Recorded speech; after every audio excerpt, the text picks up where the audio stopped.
everybody, I wanted to jump on here and do another video for you.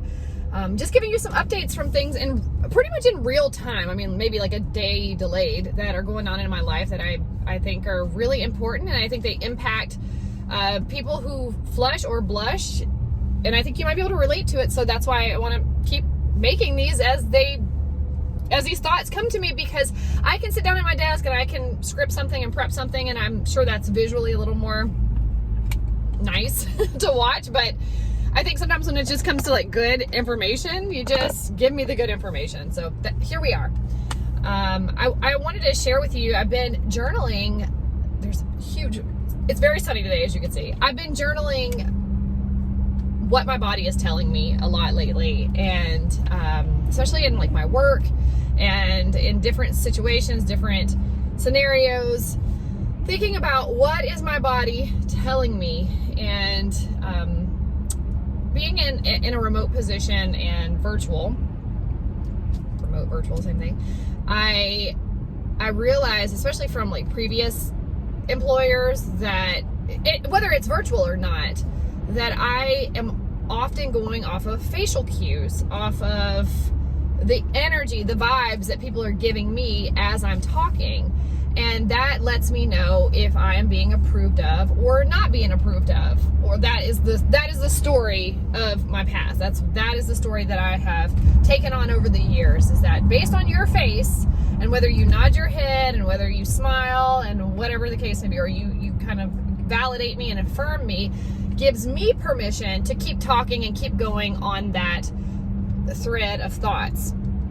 When somebody is more stone-faced, as I like to say, a little more just actually receiving what I'm saying and listening to what I'm saying, but it comes across to me that they're not interested, they're not engaged, they don't care, it sends a signal to me to stop talking, to change directions, to shy back, to get insecure in the sense of like, well, maybe I'm not on the right thread of thoughts here, and just start to doubt myself a lot. And I've started to notice that the more I've been embarking on this journey of using my voice and speaking up and putting myself out there more and being willing to be exposed and being willing to turn red more and more and more, because I'm just over it. I'm just ready to move on with my life, and I do accept the outcomes, but I also am never going to give up. And so I am starting to become more aware of other things now that I'm not so focused on the fact that I'm turning red. What are people going to think? What are people going to think? Since I'm not so hyper focused on that, I'm able to focus more on other things that maybe lead up to me feeling a certain way. Sun is just not in a good spot, you guys. Just trying to focus here. And not care so much about the visual aesthetic of this video. Again, I know it's not as enjoyable to watch, but maybe just listen and hopefully you'll be encouraged. But anyway, I've been able to find become aware of other things that I have focused on. And I'm like, wow, social cues. A while back, I did an interview. I think I did a video about it. I got a Thai yoga massage, but I also did an interview with Liz Gomez. I'll link those. And she is a yoga instructor, and it's so much more than that. I mean, this lady is just so full of wisdom. Anyway, I got a Thai yoga massage done by her. If you've never done one of those, I highly, highly, highly recommend it. And I was talking to her about my flushing situation when we first started sitting down, kind of going through the beginning of that massage before we actually got into it. And I was telling her about my flushing, and I was flushing there. And because it's a very vulnerable situation, somebody's going to touch you, and I mean, appropriately, and help you with this yoga massage, Thai yoga massage. And she told me that, there have been these studies about PTSD, and again, I have a video about her talking about that with veterans and how this tapping and other things really helped to cure them from postpartum depression, or PTSD, post-traumatic stress disorder, not postpartum depression. And she was sharing with me that as I am navigating what is going on in my body, she was like, it could be social cues. It could be was. And I remember feeling a little relieved when she said it could be social cues in the environment, but I also felt a little defeated because I'm like, I will never find what it is that triggers this flushing on me. And anyway, so I was in a meeting this week, and I was noticing when my body feels more insecure, when I start to go from that level of confidence and down into this kind of like little girl. It's like a broken little girl. And I started realizing when that switch happens, how do I go from super confident and fine and not flushing to this like underneath the weight of something that I can't see and feeling kind of like I'm being choked and I can't breathe well, and my body folds in and this insecurity comes across. What is that? And I noticed specifically in my professional career that it seems to come from sorry, I lost my train of thought because somebody tried to call me. Hey, I'm back and I'm parked this time. And I'm hot. It's getting hot in here. But what I was saying to you before I was interrupted by my amazing husband is that I just noticed that a lot of things really have to do with social cues and social affirmations, from whether that be body language, smiling, nodding your head. And I realized in that meeting that I came into the meeting strong, confident, knowing my stuff, ready to go. And then they were a little distracted when I got on the call. Like a couple of people were like looking at their computers, and I was telling this story about things that are going on in my personal life and about my baby. And I care and I like them, and I wanted to share this part of my personal story with them, but I didn't feel like I had their full attention. You could tell they were still like emailing and chatting and looking off. They're listening, but they were not giving me their full attention. And as I saw them not listening, I started to feel, I'm still trying to work through like what exactly was I feeling? I started to feel like insignificant. I started to feel like they didn't care. I started to feel like you should shut up, stop telling your personal information to people that don't care. And, that's a story. That's a dialogue that's running in my brain from the past. Okay, the people on this screen do care about me. They do care about my stories. They're also incredibly busy. And we had just started the meeting, and I'm sure they were wrapping up something that they were working on previously, because their schedules are just incredibly busy right now. And so I had to, in my mind, tell myself the truth, which is they do care about you. And even if they don't care about this story that I'm sharing, I care. And I'm sharing it with them because I care. Whether they are receiving it or not, it's something that I wanted to share. It's not something I was giving them so that I could get something in return from them. It's just something I'm giving them. And so just reframing that in my mind that, two things. Number one, realizing how my brain and my body reacts when I feel like somebody is not validating what I'm saying, and the need for that validation. And I think that that's kind of a normal human thing, but I also think it can be debilitating in a sense, which we know that. It can be debilitating when you have to have that validation in order to feel significant, in order to feel heard, in order to feel like you are contributing something, instead of just knowing that you're contributing something regardless, that you can take up space, that you can speak, that you don't have to overly be so overly hypersensitive to people's facial cues and read into them more than what they are. Does that make sense? And so it was just neat to have some self-awareness around that. It was neat to explore that a little bit, and it was neat to reset my thoughts, my conscious thoughts around what I believe. What am I believing in this moment? What is my body telling me in this moment? What am I believing about the moment? And what is the truth? And there's no guilt in that. You can absolutely visit your story because it's been your story. It's been your reality. But it's not going to be the truth. It's not the truth for where you're going, where I'm going, and it's not going to get me where I want to go next. And it's just going to keep me enslaved to what other people think. Because ultimately, at the end of the day, that validation, those social cues, those facial cues, is you're looking for validation to people please somebody. into saying that you are enough, you're okay, and what you're saying is good, and that you are socially validated now in that community because we agree with what you say. But what about when you don't agree? Or what about when there's something that you feel you should be very vocal about? You see what I'm saying? It's like it's hiding our voice. It's holding us in. And it is no surprise to me that I would have chest and neck flushing, because this is where your voice comes from. And, you know, I might be reading into this too much, but I would even say for people who have facial blushing, think about like your face, your eyes, who you are a lot of times beyond the depths of your soul. Like before somebody gets to the depths of your soul, they see your face. Your face, think about like on an ID card, it's your face. It's who you are based on your face.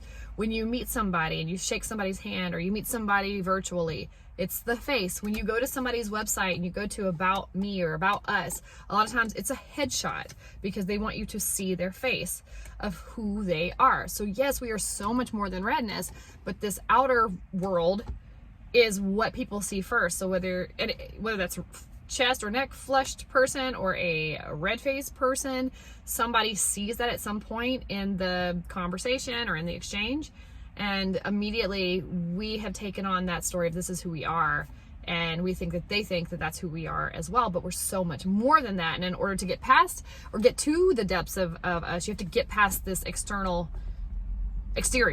and when we believe this is who I am, this is what represents me, this is my life, it can't go beyond this, then we have short-sold ourselves.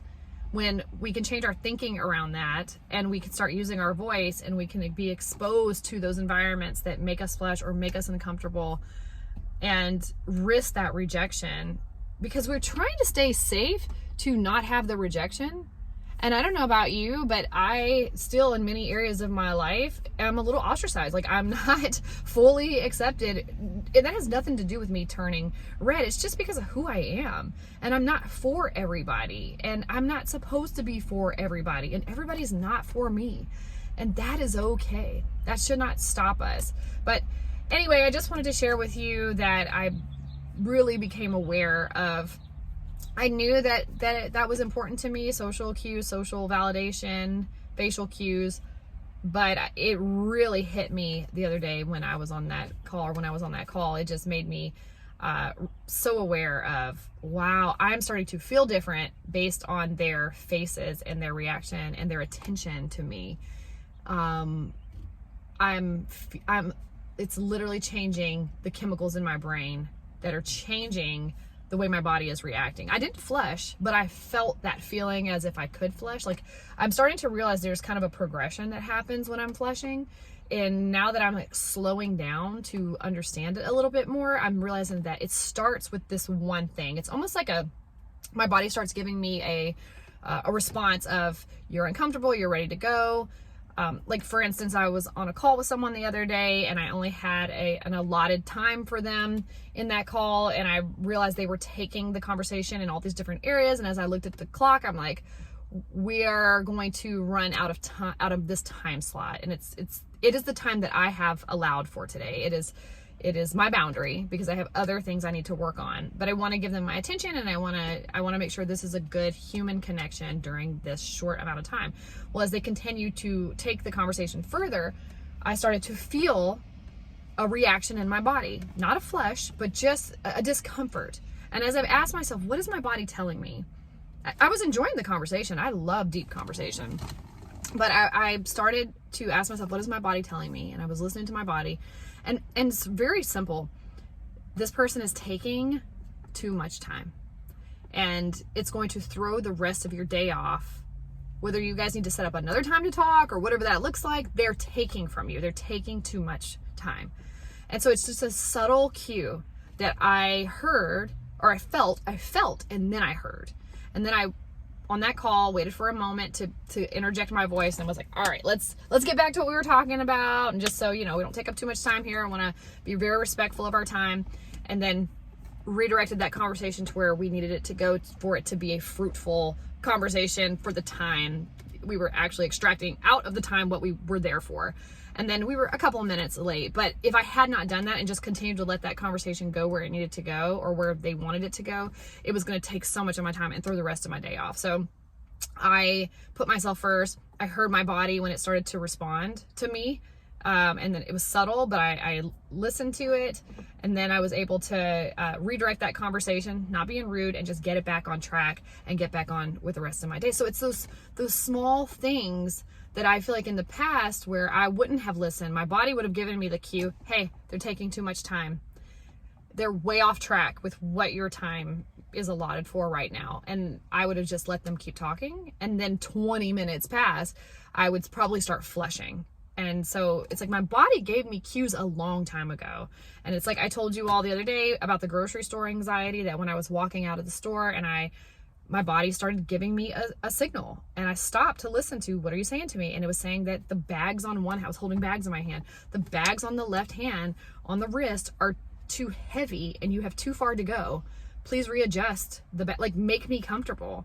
And normally I would just plunge through. I would just be like, oh, it'll be okay. I can do this. I can make it there, and then get to the car and then have my wrist maybe hurt for a few days, or even, a few weeks, because I just didn't stop and shift the weight, just move that weight around and listening to my body. And by the time I would get to the car, if I would have just kept going, I probably would have been flushed.